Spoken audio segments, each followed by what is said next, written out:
C'est un vieux rêve de René Goscinny et Albert Uderzo. Dans les années 70, il y avait eu un projet au moment des studios Idéfix. Il y a même eu un pilote à l'époque qui a existé. Et on a la chance aujourd'hui d'enfin lancer une série Idéfix.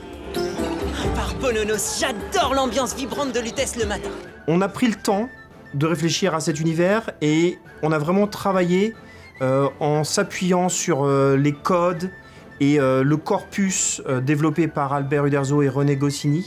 Et le préquel fonctionnait très bien parce qu'il se trouve que dans la série, Idéfix n'apparaît qu'à l'album 5. Ça veut dire qu'avant de rencontrer Astérix et Obélix dans cet album 5, à la sortie d'une charcuterie à Lutèce, ce petit chien a eu des aventures avant. On n'a qu'à y aller, nous, chez Amnésix. On peut sortir de Lutèce sans que les Romains nous voient.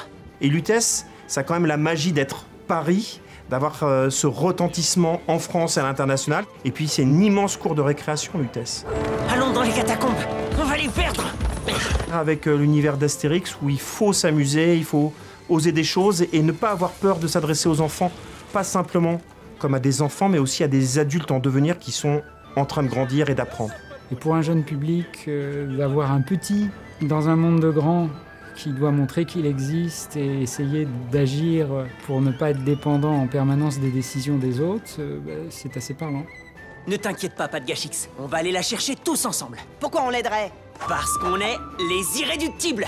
C'est une série qu'on a développée en Gaule. On l'a développée à Lutèce, à Paris, mais aussi en Armorique, à Saint-Malo. On a le studio qui travaille pour nous sur tous les développements 3D et l'animation. Et on voulait effectivement que ce soit un travail, mais qu'on s'amuse aussi. Et c'est vraiment une œuvre collective qu'on a là, et on en est très fiers. Je crois qu'on s'est beaucoup tous amusés avec cet univers que nous a prêté René Goscinny et Albert Uderzo.